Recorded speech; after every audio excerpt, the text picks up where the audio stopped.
I think the most frustrating thing as a viewer watching these types of videos is when you give your undivided attention to a creator for like 15 minutes and you don't get a single actionable, useful step to take away from that video. Not one thing that you can just go and start doing in your life. Trust me when I say that when you click on a video from me or from my channel, that is not at all what's about to go down. I'm gonna tell it to you how it is. Let's get right into it. If your number one priority in your junior year summer is not working on college apps, you are tweaking, my boy. This has to happen. I don't care what you have going on this summer, what kind of internships, research projects you have planned. College essay writing is a must.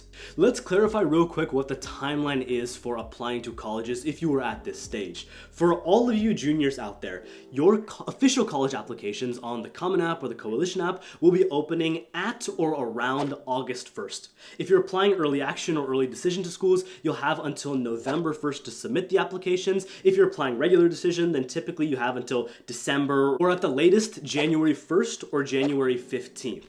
With that being said, just because your college applications open later does not mean you start working on them later. It does not mean you even start working on them a couple days or a couple months before they're due. You need to write your personal statements in a lot of your supplemental applications this summer when you have the time. Senior year is going to be busy. You should know this. So while you have the time this summer, you want to optimize your schedule. That is the key part of this junior year summer, is getting as many essays and applications done while you have the free time. Some people are under this false impression that because the Common App only opens August 1st, you should wait until then. No, don't even worry about that. The reason for that is because for your personal statement, it doesn't matter when the Common Application opens because the prompts every year are basically the same. And even if the prompts do change, for your personal statement, there's always a prompt that lets you just pick an essay of your own topic. And that's what I really recommend students go with because it gives you so much more creativity to work with. So don't even worry about that. Start writing your personal statement as soon as possible. Now, in general, college essays are just one part of your summer, although they are a very big part. What else should you be doing? And in particular, what I like to think about is how can you break up your day to do multiple things at the same time? So here is the exact structure that I used during my summer holidays in my junior year to optimize my productivity. I was able to submit over 10 colleges by the time my school year started. You want to think about your day as being divided into 3 different work blocks. One is in the morning, so after you get up, you brush your teeth, whatever, eat your breakfast, you have one work block that takes you all the way from then until lunch. Then you're gonna have a second work block, which is after your lunch. Typically, I used to finish my lunch by around like 2 p.m.-ish, so usually from like 2 to around 4 p.m., if not 4:30. And then you're gonna have a third work block, which is in the evening. I like to eat my dinner late, so I would do something that was around like 6:30 to 8:30. If you want to eat your dinner earlier and do a third work block after, that's fine. It really doesn't matter as long as you have 3 work blocks during the day. Now, at least one, if not 2 of these work blocks needs to be dedicated towards college essay writing. What you want to do with the other available ones is completely up to you, but I have some really highly recommended suggestions that we're going to talk about in this video.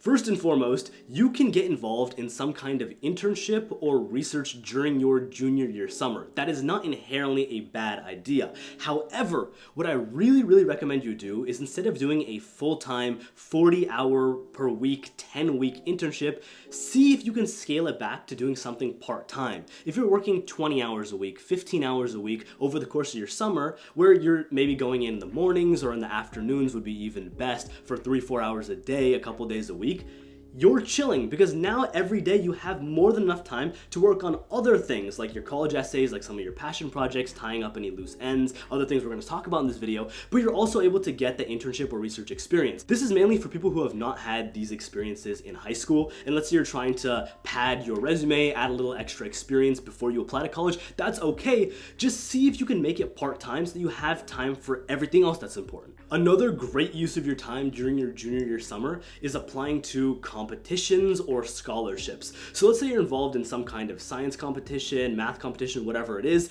If you want to spend this summer doing a little bit of work on that and doing one last push to get a couple more awards in, and really you're kind of at the height of your academic career. Speaking, if you're applying and competing against people from all grades in high school, as you're approaching senior year, you're becoming the top. You've had a ton of experience in it. If you want to go for one more run and win, like you're like Michael Jordan with the Bulls, you know, back in '97, going for that three-peat, I'd say go for it. I think this summer is a great time to do that. In addition to that, a lot of scholarship opportunities now open up for you because you're in junior year, pushing into senior year. Some examples right off the top of my mind, if you want to look into the Brian Cameron Foundation and their scholarship, as well as the Coca-Cola scholarship, these are just very, very competitive, broad scholarships that anyone can apply to.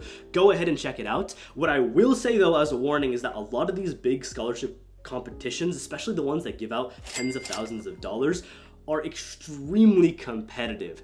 Keep that in mind. There are a ton of scholarship opportunities out there. Some of them only give you like $500 or $1,000. Those are also things that I think are worth your time to apply to. A lot of people get fixated on just the big prizes, the big cash amounts, but they lose sight of the fact that those can be very difficult, while some of these smaller amounts that might be more accessible or kind of niche to you. Maybe you've done research in a certain field, or you're really into volunteering and there's something that's made specifically as a scholarship for people in those communities.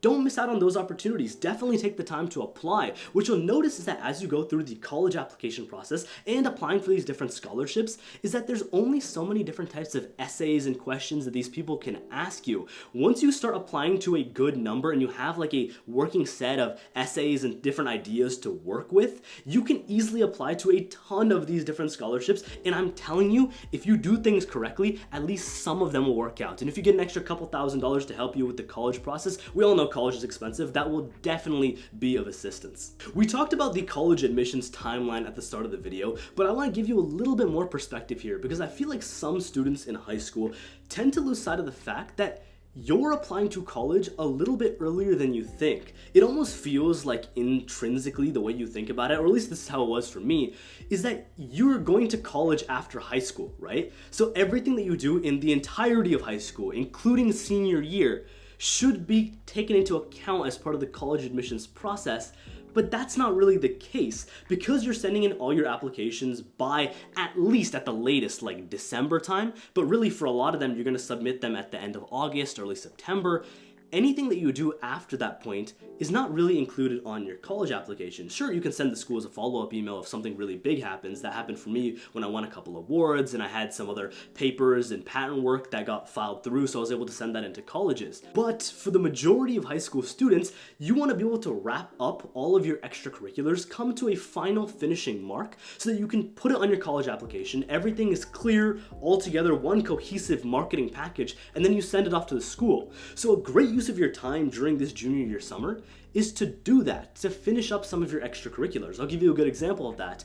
When I was in high school, I did Boy Scouts. I was pretty involved in it. And so one of the things that I did during my junior year summer was work to becoming an Eagle Scout, finish that final Eagle Scout capstone, and ultimately like end the extracurricular. You don't have to just quit the club or stop doing it. I continued to do Boy Scouts throughout like the start of my senior year, but at least getting that final award or merit or whatever it means to finish an extracurricular activity in your case, do that extra project and finish it this summer so that you don't have to worry about doing it in the fall of senior year and it's already on your common application.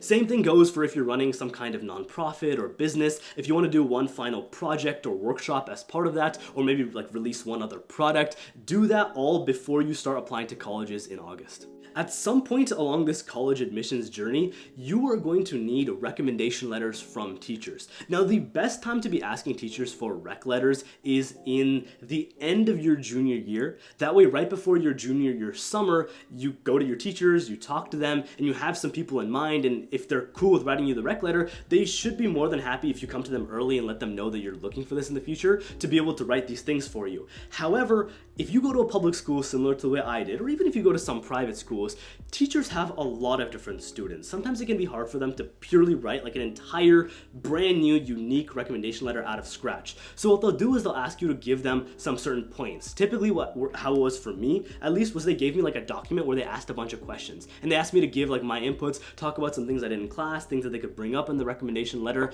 All of those things, any of that preparation, do it over the summer. And then as soon as the school year starts, do not procrastinate even a day.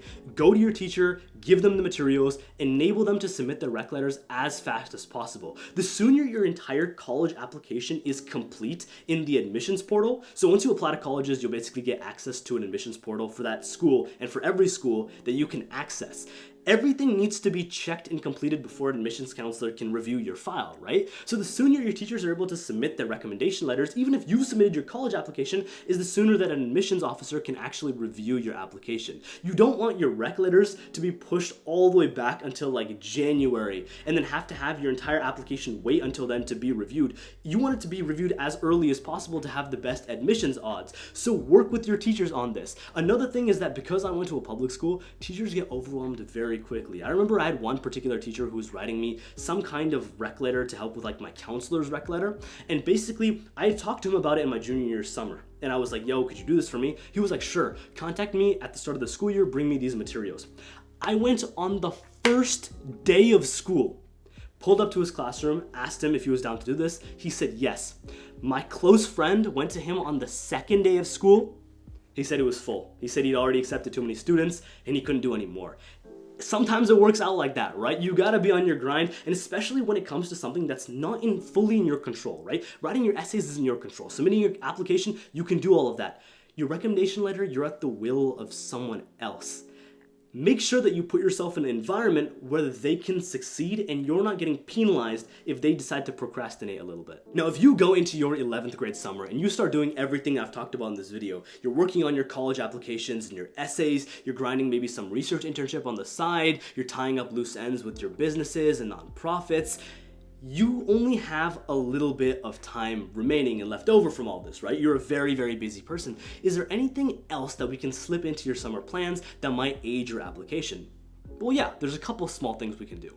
In particular, I'm talking about doing some kind of career-related learning experience. There's a couple different pathways here. For me personally, I was interested in the medical field. And so if you wanted to do some kind of job shadowing last minute, maybe just a couple days or a week of your time where you go and shadow a physician, get to learn a little bit more about what they're doing, or if you're interested in another field, right? Say you're interested in engineering or you're interested in history, whatever it is that fascinates you, and you go to some kind of seminar, you learn a little bit more about the profession, you talk to some people who are in the field, this is the time for that. What you do in this summer related to your career and learning doesn't have to be something that you just put on your college application. It can also be something that just confirms your interest in whatever field you're applying for. If you get a little added insight that you can slip into a college essay or something that just makes you feel more confident that this is a field that you actually want to go into, it can absolutely help you. Sometimes when we're doing this college application process, we can lose sight of the fact that at the end of the day, you're going to college to become whatever this interested field is.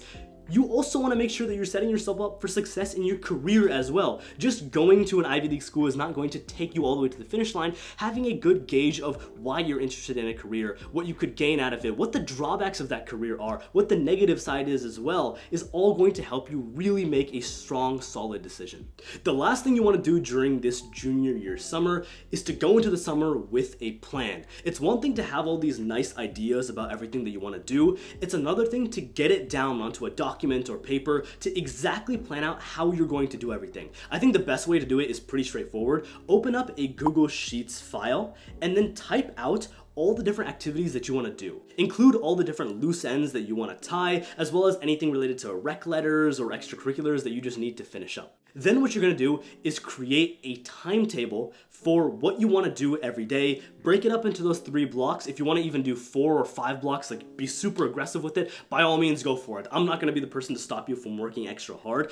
And then organize how you're going to do it. At what time in the summer are you going to do what opportunity, what experiences? Some things are a little bit more rigid. If you're going to have a shadowing opportunity, you're kind of at the mercy of the doctor who you're doing the shadowing with to figure out what dates are going to work. So start with those more rigid opportunities, or an internship that you're doing, which is also very rigid, and then fill in everything else that you can do on your own. So like working on your rec letter stuff, working on your college essays. However, make sure that you also have a priority list for these, right? Something like your college essays is extremely important. You should have a dedicated time. For me, every morning I'd wake up and work on writing college essays. It's the first thing I did while I was fresh.